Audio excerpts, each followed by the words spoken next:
Welcome back, everybody. So today, what we're going to be doing is we're going to be talking about a specific Python library. That specific Python library is called Pathlib. So what's the whole purpose of this video? Why are we even talking about this library? There's so many libraries in Python. Why dedicate a video to specifically this one? Well, something that you're going to do a lot in your Python programs is you're going to be working with paths, file paths, URL paths, all sorts of different paths. And so one of the big challenges, at least when I first started working with Python, was it was okay to work with paths when it was only on my system because I knew my system was Windows. And so I could always kind of know how to build a path, and I always knew how to modify a path in order to make sure it was compliant with Windows, so the Windows operating system. However, when I started expanding my code and having other people use it, all of a sudden I ran into this issue. Not everybody is on Windows. Some people are on Linux, some people are on Mac, and all of these different systems might have different roles for building and constructing their file paths. And so what Pathlib offers you is the capability to basically make that process of ensuring your path works on both Windows and Mac and Linux and all that fun stuff. It makes it where it does the heavy lifting for you. So you can define your path once, and then what Pathlib will do in a lot of situations is ensure that your path is compliant for that particular operating system. This makes it where when you're working with paths, you don't have to worry about ensuring that, oh, well, is this one that one? Or do I need to change it to make sure it works with this folder and all sorts of different stuff? So it just makes that process a lot easier.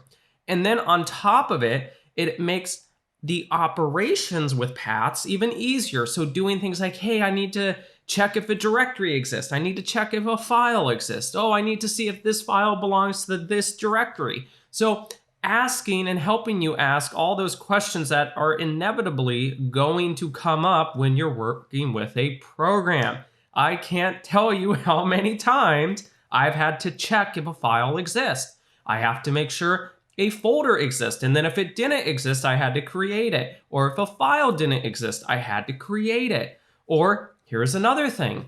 What about the extension type? So what type of file extension is it? That might make your program operate really differently. So Pathlib offers the functionality to help answer those questions and then also do operations, common operations with your paths.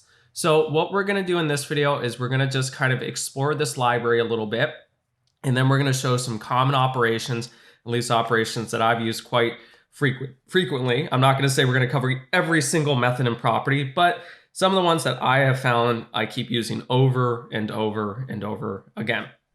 On top of that, I might be jumping between the documentation and the code. That's if I want to go through a little bit more of an in-depth discussion just so you understand certain concepts. Alrighty, so let's jump into Visual Studio Code. If you haven't, you want to make sure you create a new file. So just again, right-click, do new file. And then you can call it something like using Pathlib or whatever the heck you want, right? So the first thing that you're going to want to do is you're going to want to import the Pathlib library. Now, this is a standard library. So if you install Python, guess what? You already have it. You don't have to do any installations. It's a standard library. However, if you are using an earlier version of Python, 3.4 or lower, then you would not have Pathlib. Pathlib was added in Python 3.4. So if you are on Python 3.3 and 2 and all that, you probably don't have access to Pathlib.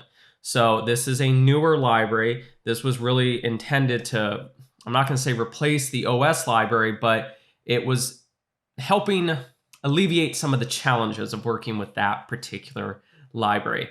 So that's one of the big caveats with using this library. So you do have to be on Python 3.4 or above.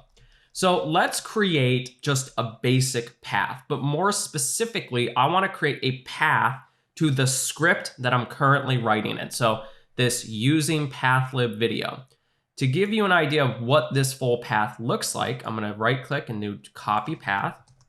And so I want to have something like this. I want to create a path to this particular file.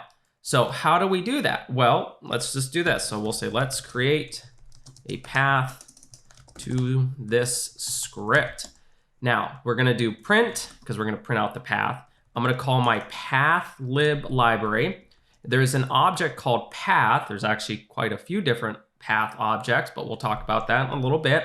And I can call a special dunder method, which basically allows us to reference this particular file. So if you do _file, it will return the path to the script that you're basically running. So if I right click and then I do run Python file in terminal, you'll notice I have it right down here. So it looks almost identical. Certain things are lowercase and stuff like that. But for the most part, it was able to take this particular script and put it in a path object. So very useful. I've done this a lot, especially when I'm doing things like I might be adding JSON files to a particular library to store certain state information. I find I'm often using this particular line of code quite often. So definitely want to use that as your notes. Now, like I said before, if you looked into it, you would have noticed there's different types of path objects. And you're kind of going like, why are there all these different types of paths, right? Because if you look, there's PurePath, Windows Path. I don't know how to say that one. PurePost6? I don't know. There you go again. So what's the difference between these different types of paths? Well, to basically put it at a high level, is some of these objects are purely computational operations. So without the actual input-output operation. So it allows you to kind of, in a sense, mimic doing certain operations if you're not on that operating system. So let's say, for example, that I'm on Linux, but I want to work with like a Windows path, right? Well, this would allow you, or these different types of path objects would allow you to mimic the operations that you could do on Windows while not being on Windows. However, you're gonna find there's gonna be things like you can't make a directory, you can't create new files. It's purely, hey, I need to change a file path, the structure of it, or I need to do something like get the parts of it or something like that. But you're not doing the actual like operational, like creating a file and creating directories, right? Because you're not technically on that operating system. So you can't call those operations if you're not on that operating system. But sometimes you need to test things. And so this is where those pure paths come into play. So to give you an idea, what's the difference? Well, let's say I want a Windows path, right? So I want a Windows path. Well, in this case, I would do pathlib, Windows path, and then I want to do a file, right? So a Windows path is an actual path object that I could do Windows input-output operations. So this is like this one, but it's more specific. It's actually just saying, hey, it's not this generic path object, it's a Windows path object. And then we have Windows PurePath. So this is like a Windows path, but I am giving up, so I'm taking away those input-output operations. So I would say pathlib, and then it would be pathlib, and then pure Windows path. Now, when you print these out, they're gonna look identical, okay? So they're gonna look identical. So I'll put Windows pure path, and then I'm gonna do string Windows path. So they're gonna look identical. So you're kind of going like, what's the difference, right? Well, let's just take a look at some of the methods. So Windows path. So you'll notice here, where is it? You have operations like make directory. This actually will create a new directory. Open. If you need to do things like rename, if you need to do things like touch, create a new file. So you'll notice that there's more operations. But if I do Windows pure path, whoa, all of the sudden, look at this. I don't have those operations, right? So you still get certain operations, right? So you can still get the parts of a path. You could find out the parent structure of a path, but I can't create a directory with a pure path. So I don't get those input-output operations. I do not get that capability to actually run those. Instead, I get the, it's kind of hard to explain, to be honest. It's just one of those things where I'm trying to figure out the best way to explain it, but it's more of this idea that you can manipulate the path, but you can't actually do an operation with the path. But I want to be cautious about saying operation because technically these are operations, like you're joining multiple paths, but you're not able to do the actual writing operations of that path. So that's really the difference between a pure path and a just regular path object. Now, if you look at the documentation, you'll notice here there's path, which a lot of the times that's probably the one you're going to be doing. And then each one of these are basically can be the POSIX path and then the Windows path. So these actually have the operations. So these three right here have the operations, the input-output operations, and these three at the top only have the operations where you can manipulate that actual path, but you don't have that writing input-output operation. So because I'm on Windows, I really wouldn't be using this one a lot. In certain situations, I might need to, but a lot of times I would be working mostly with Windows path. But even then, I really just work with path because path basically just does all the hard part for you. It just makes it easier. So really important you understand that. It's a little bit kind of odd at first. You're kind of like, oh, like why are these different paths? And a lot of it, again, is just to make working on different operating systems easier. Now, one property that is nice is called parts. So we'll show you what, grab the parts of a path. So let's take a look and see what parts returns. So Windows path, and then we're gonna do parts. What's this all do? Oh, well that's kind of handy. It will break your path into its different parts. Basically, it's kind of like different directories. So where might this come in handy? Well, what if I need the file name with the extension? Super easy. Then you could just call parts and say, hey, give me the last item, right? Give me the last item in this one. Perfect. So it makes grabbing the different parts of your particular file path easier. So super helpful. I've used that one a ton.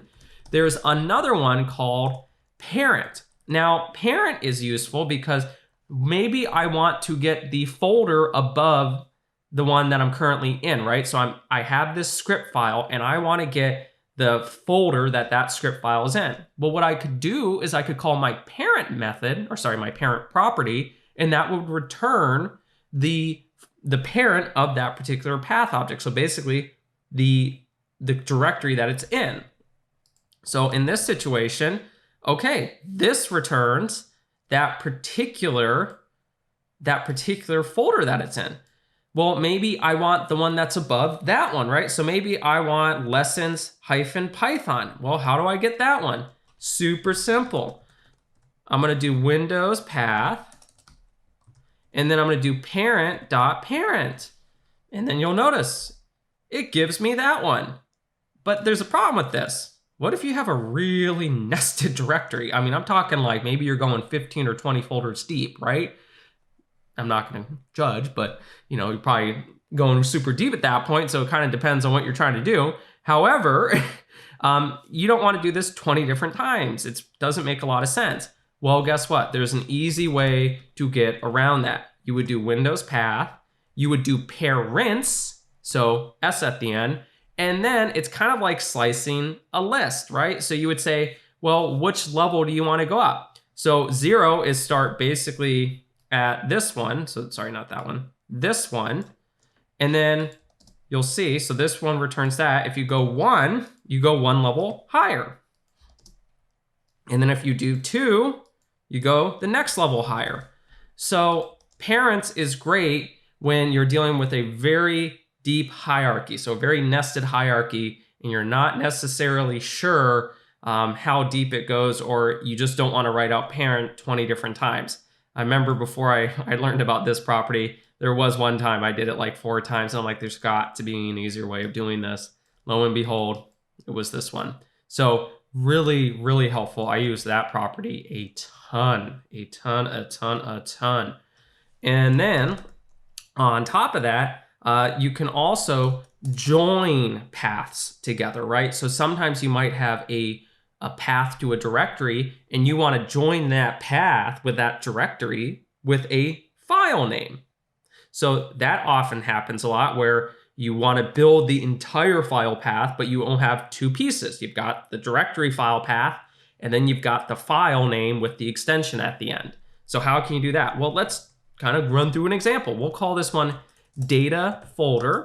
And what we're going to do here is I'm going to take pathlib.path. I'm going to do my file again. And then I'm going to do that little property we just did before. I'm going to do parents. I'm going to do the one level above. So we'll start at 0. And then I'm going to call this method called join path.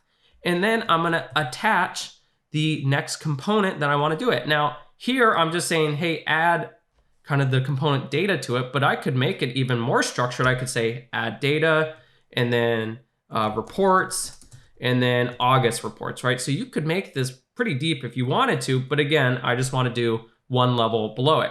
So what would this look like? Well, let's take a look and see what we get. Okay, so now we have our particular file path, but now we've got this data component attached to it. Super useful. Now what I'm going to do is I'm going to put video at the end of it because I already have a data folder and I don't want to overwrite this one, but I do want to basically show you how we can create a folder from our script, because sometimes we do need to create directories for whatever reason. So what I'm going to do next is I'm going to say, if not, I'm going to call this data folder object, and there's a method called exist. Well, what does exist do? If it exists, so if this kind of folder exists, it's going to return true. If it doesn't exist, it's going to return false. So all I'm saying here is, if this is false, then take that data folder object and call the make directory method, and that will create the directory for you. So if I run this, I now have a new folder called data video. Super useful. So now what I'm going to do is I'm going to take my data folder, I'm going to call join path again. So again, super useful. I can just keep taking this and basically appending on each little component that I need to add to it. And now in this situation, I'm going to add a file name plus its extension. So this is a text file called my file text. And what I'm going to do is I'm going to say touch. Touch basically creates that new file. Now there's some other arguments you can pass through, and one of them is called exist okay. And so basically what happens is, if it exists, it will simply overwrite it. Now sometimes that's what you want to do, sometimes that's what you don't want to do. So exist is useful if you don't care about overwriting the file. So if you set that to true, you're basically saying, I don't care if I overwrite the file. If you put it to false, you're saying, I care if you overwrite the file. So it's going to return an error if you set it to false and that file already exists. So super useful as well. Now, it doesn't have to be just text files. You could do CSV files, you could do JSON files, there's lots of different things you could do with it. So super nice, right? In fact, you can even put another folder inside of it. There's nothing stopping you from putting another folder inside of an existing one. So you can start seeing that this is really, I would say, nice when it comes to just building out certain things like your project directory. So I've done this before too, where sometimes I'm not really sure if the user is going to set up the directory correctly. So I try to take on that responsibility for them, and I'll set up the folder structures for them. And so this will help me do that. So let's do this and see what we get. Okay. And now you'll notice there's another folder, there's a JSON file, and there's a text file. Super, super useful. Use this a ton. I love this library, but it was hard sometimes. Okay, let's talk about iterating through a folder. So we'll say for file object in data folder, there is a method called iter directory. And basically what that does is it will iterate through a directory for you, and it will go down each level. So if there's a folder, it will loop through that one. If there's a folder inside of that one, it will loop through that one, and so on and so on and so on. So again, depending on how complex your folder is, I mean, if you're talking 20 layers deep, you just have to kind of be careful with that. You might get a lot of output that you're not necessarily expecting. So what you would do is you would loop through your particular folder, and then you take your file object, and it's another basically path object, and you can call some of the same properties again. So what I'm going to do is I'm going to say print file object, and I actually have some code that I'm just going to kind of copy over just because a lot of it's mostly properties and nothing super crazy. We'll just kind of talk through what these properties do when you might want to use them and stuff like that. So a lot of times you're asking questions about your file path object. That's honestly how I think about coding a lot of the times, is you're asking a question about a particular object. In this situation, I'm asking the question, is this file path a directory? It's very helpful to know, and it would be the is directory method. And then are you a file? So again, is file. A lot of these are relatively, I would say, intuitive. Like if you look at it, okay, is file, it's probably asking if this particular object is a file. Is it a symbolic link? I don't use symbolic links a ton. I have some people who do. I just haven't really had to recently. Is it is relative to? So for example, if I want to see if this data folder is, or if this file that I'm currently in, is it relative to the data folder? So basically, does it exist in the data folder? That should be true in this situation because all of these are in the data folder.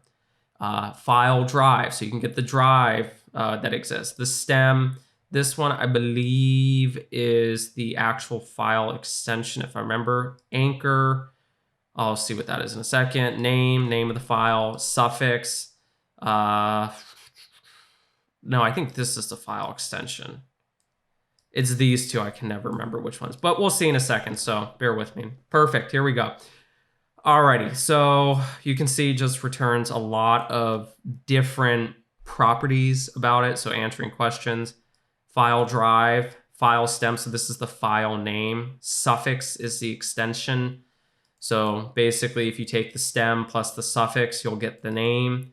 Anchor is basically the drive with your little /, and that's really about it. So again, I've used this a ton just where I have to ask certain questions about my file objects. A lot of times I'm going to be using these different properties. Okay, let's kind of start talking a little bit more about just useful properties or methods. So one of the ones that we've already talked about was grabbing the path to the particular script. So the _ file, that is really useful if you need to get the file path of the script that you're basically running or writing from. So that's super nice. Another one is grab the current working directory.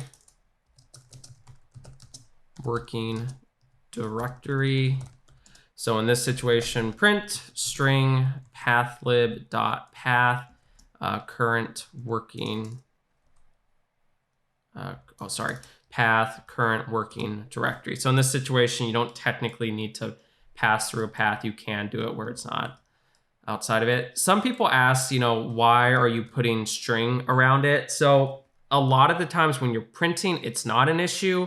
It will be an issue if you are in a situation where you're like storing it in a JSON file. Then in that situation, you need to make sure that you actually wrap it as a string, because certain things, it's not technically, when it's printing it, it's looking like it's a string, but it's actually an object. So you just need to be careful of that. So that will grab the current working directory. Another one is the home path. So if you need the one to the particular user's home path, so pathlib.path, and then this one is home. The other one that is super, well, we'll print out these ones just so you can see it. So this is the current working directory. This is my home directory. So C users Alex. I've used this one a lot too. So especially if you're storing things like in temp folders, or if you're using it in system folders, you're probably going to be using your home method an awful lot. Now, what are some other things? Well, there's this, what is it? I'm trying to think what it is. So then there's this method called absolute. And so this one, you kind of just have to see it to kind of understand what it does. So let's take this path and do this one called data, okay? So you can see here, it's just literally data. It's not attached to this folder or anything like that. But what you can do is you can call the absolute method, and it will basically construct the entire path for you. So it saves that headache of, oh, sorry, I misspelled print. Apologies. So you'll notice here, oh, sorry, not data, date. Okay, but you can see here, it was just basically a string. I mean, it represents a path, but it's a path to nowhere right now. But if I call the absolute method, it basically assumes that, okay, he's talking about the current directory that he's in. So it's like you're attaching the current working directory with that particular one. So again, useful sometimes. I can't say I've used that a ton, only because a lot of times I would already know where it's at, I guess. It's more, this one I could see being useful if you don't know what the user is potentially doing. I could see where this might be helpful. There's also another method called resolve. So this one comes in handy when you're working with paths that are partially, what's the word? Not completed. So they're partially not completed. I don't know why that's setup.py. So that one's this, what we'll look at this one, and then we'll do resolve. So it's basically gonna fill in this extra stuff. So you'll notice it filled in basically everything above it. So it's like, again, it's basically taking the last part and attaching it to the current working directory. You know, can't say I've had a situation where I've done this one, but you can also use resolve with another issue, which is, hey, I need to take a Windows path and convert it to a Linux path. That one's a common one. Let me do this pathlib.path. Let me do this copy path.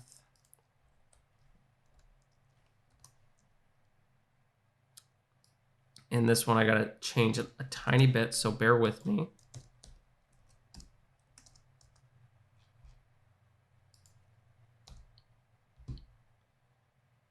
Okay. Okay, so right now it's technically like a Linux style one, but if you call resolve, guess what it's gonna do? Whoops. You'll see in a second. So right now it's kind of like in that Linux style. Oh. Now it puts it back into the Windows style. So again, I'm on Windows, so if I call resolve and you had passed me a Linux style, if I call resolve, it's gonna say, okay, make sure it's compliant with whatever operating system we're currently on. So this is super useful, again, when you're taking a Linux path and you need to convert it to Windows, or you're taking a Windows path and you need to convert it to Linux, and so on and so on. So again, very, very useful. Alrighty, and so technically with that, that's what I would say is probably the most important stuff. There's some other stuff about, you know, getting certain statistics about a file, like the size of it, the make time and stuff like that. You know, those are kind of specific. I'll put them on the one that I'm gonna post to GitHub, but for the most part, this is what I wanted covered, was just showing you common operations, common properties that I have found useful with using Pathlib. Very, very useful library. I encourage everybody to read into it a little bit more just to make your life 10 times easier. All right, so if you have any questions, feel free to put them down in the comments below. In our next series, what we're gonna be doing is we're gonna be talking about getting started with Python. So this has been a highly requested topic, which is, Alex, I'm new to Python. How do I get all set up? So things like VS Code, Git, Git Bash, GitHub, Googling error messages, tracebacks, all sorts of fun stuff. So it's gonna be a couple videos, but it's just little stuff that, you know, when you're new to coding, trust me, it's all confusing in the beginning, and hopefully those videos will take away some of the confusion. Alrighty, well, we will see you all in the next video.